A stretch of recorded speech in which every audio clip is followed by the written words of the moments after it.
What's going on YouTube? It's Shot Callers Podcast back here with another NBA video. Today we're going to be discussing the Michael Porter tape that I have that I've been recently thinking about for the past 24 hours and that I want to really share with you guys because I truly believe that if the Nuggets want to stay atop of the West, Michael Porter Jr. needs to step up. And I think everyone really knows that at this point. I think we all believe what the role players need to do, and I might list a few role players as well on who needs to step up for this Nuggets team until Jamal Murray comes back. So with that said, don't forget to leave a like and subscribe. Turn on post notifications so you never miss a beat. If this is your first time being on the channel, hi, my name is Kyler, Shot Callers Podcast. We upload daily NBA videos twice a day. In the morning / afternoon, we'll upload a video talking about a specific player, take, team, etc. And in the afternoon / night, we will talk about the NBA games, recaps, as of right now, preseason, and we'll keep that going. So with that said, let's get started. To give you a little rundown of who Michael Porter Jr. is, I'll give you a little bit of stats and statistics. He averages about 19 points a game, 7 rebounds, and 1 assist per game. Close to, if you really want to round up, a steal and a block per game. Not really, but if you wanted to round up, you could. But it's his effective field goal percentage that I think is really impressive. About 63%. He shot above 50% from the field, above 40% from the three-point line, and around 83% from the free throw line. So the thing about Michael Porter Jr., if you don't really know much about him in his game, I'll kind of go into that right now.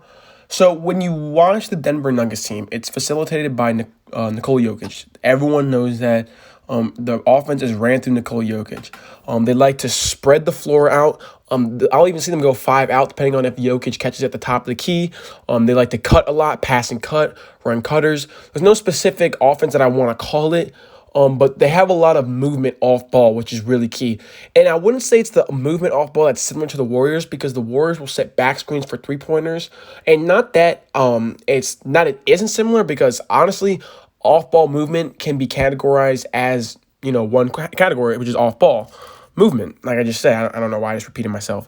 But I think it's more of since Jokic is a center and the Warriors are facilitated through Steph Curry and a healthy Klay Thompson, it's a little different. And I also believe that with the player personnel, since they have so many of these athletic forwards, they signed Jeff Green, they have Aaron Gordon, they have PJ Dozier, JaMychal Green, if you want to list them as athletic, but he can also stretch the floor. A lot of these players, and I guess Michael Porter Jr. as well, can put into these categories that really fit this system where, maybe their shot isn't going well, but if you can buy into Mike Malone's system, playing off of Jokic and Jamal Murray's pick and roll, playing off Jokic, as we know, he is the best passer, big man passer in NBA history, and I would honestly believe a top 5 facilitator in NBA history. Yes, I'm willing to actually go that far. With Jamal Murray's point guard skills, he's a really good dynamic scorer at the point guard position while being a solid facilitator and a good playmaker. Michael Porter is supposed to be that third option. And like I said, he averaged about 19 points. And if you want to get to know more about him, he gets his points really in the transition and through the offensive system. If you really watch him, I made the last video, I talked about Jason Tatum and Michael Porter Jr. because I'm curious to see if you swap Jason Tatum and Michael Porter Jr., how different they would be. And the similarities they would be. Because I really think that Michael Porter Jr., if he puts on some weight, put on 10-ish, 10, 15 extra pounds, get that muscle really going. Not that he isn't strong enough right now. And really develop his offensive IQ when it comes to shot making. He could really turn himself into a Jason Tatum player, where you're comfortable letting him ISO, you're comfortable letting him catch at the wing or the elbow, and letting him go to work, giving him his touches. Now, I'm not saying that Mike Malone doesn't do that for Michael Porter, but what I am saying is that a lot of times I'll see Michael Porter catch it at the wing, and if he doesn't have anything, he'll give it off and cut. Or he'll just swing the ball. He's not a ball stopper as one might think he is. That's what I'll say about it. He's not as much of a ball stopper as Tatum requires to be and Jaylen Brown requires to be. And the Celtics offensive system, obviously, is ran through Tatum and Brown. But the Nuggets system is so intuitive to the point where it's like everyone gets their touches. They don't care who scores as long as it's ran through Jokic, because that seems to be the most efficient way to get their offensive started, which is everyone eats basically at the end of the day. And that's a really great offensive system. But at the same time, we haven't seen them get over that hump yet. And obviously last year due to injuries, because even though I was away at basic training and AIT for the military, I strongly believed that they were going to come out the West. I really did. When I found out that the Lakers were done, when I found out the Clippers had Kawhi's injury, I thought before pre-Jamal Murray injury, I guess Kawhi happened after the Jamal Murray injury, but still, I thought they had a real shot. I thought they would have beat the Clippers. I really did. And obviously Phoenix ended up being it, whatever. That's not the point, though. The point is that I expect Michael Porter now at this point with no Jamal Murray, he has to be okay with, the offense, it's great that we have great ball movement. It's great that everyone's touching, but give me the ball. He's such a talented scorer. At 6'10", he's literally like KD's size. Now obviously I'm not comparing him to KD, don't get me wrong, but with that size and that handle, which he still needs to improve his ball handling just a little bit to be an elite scorer in my opinion, we see the potential. And they just gave him a 5-year, $200 million extension, okay? And there's a reason for that. They see the potential. He fits the timeline with Jamal Murray and Nikola Jokic, and I think that's really key. Now, what do I expect from Michael Porter Jr.? I think he's going to average about 23 points a game. That's my guess.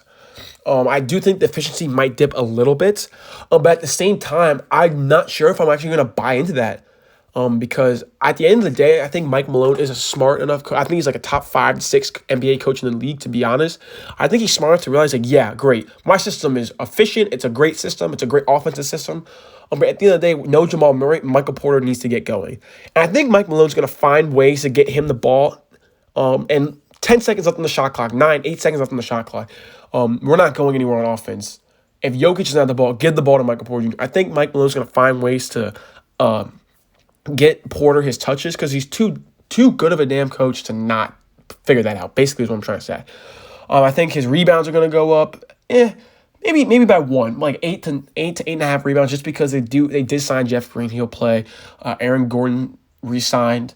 JaMychal Green, Jokic. There's a lot of rebounders there. I think that's a really underrated rebounding team, by the way. Not that rebounding is some insane statistical stat that needs to be said, but he's a really good offensive rebounder, might I add. He gets a lot of points off putbacks. I forgot to mention that. And he's not really a facilitator, but it's okay. He doesn't really need to be. You have Jokic on your team. Don't even really worry about that.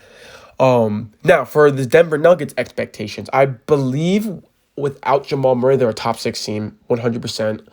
I think Jokic is going to prove why he's the best center in the league, in my opinion, over Joel Embiid. Yes, I do think Jokic is better than Joel Embiid, for health reasons mainly.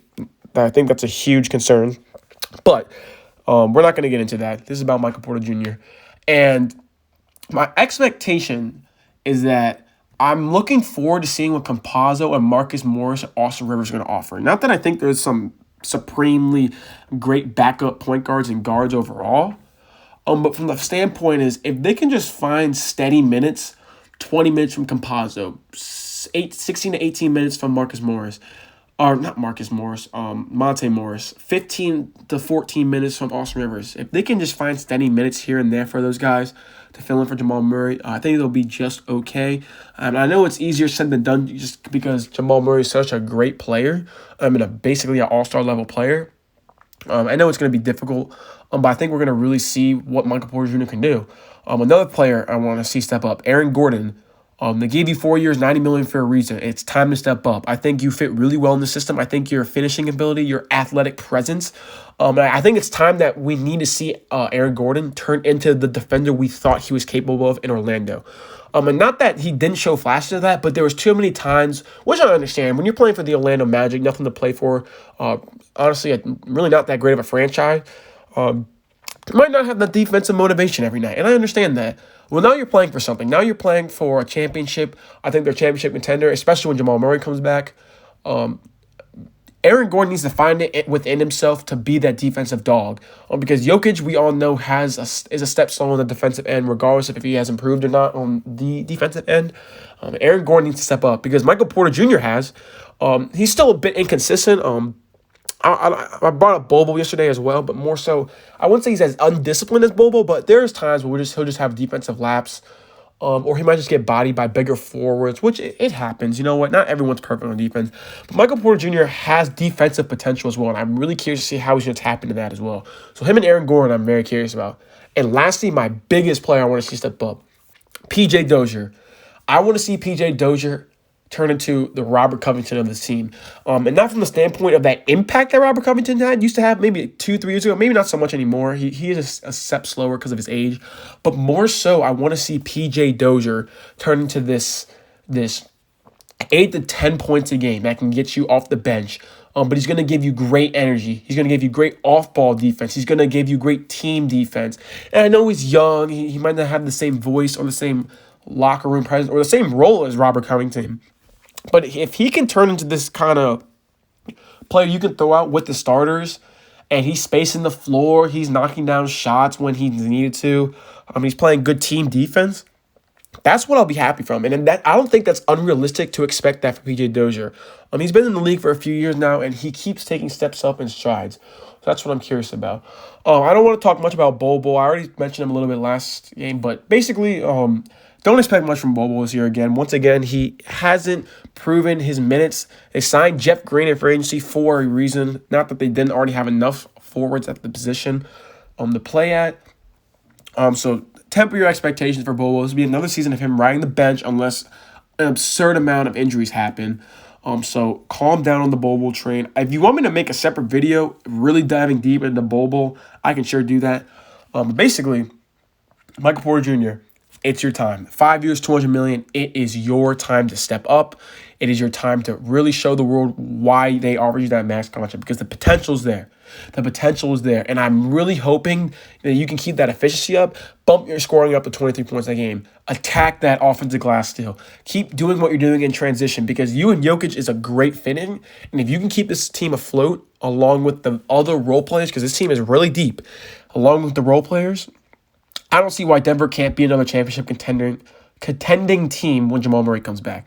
And so that's my take on the Denver Nuggets. That's my take on Michael Porter Jr.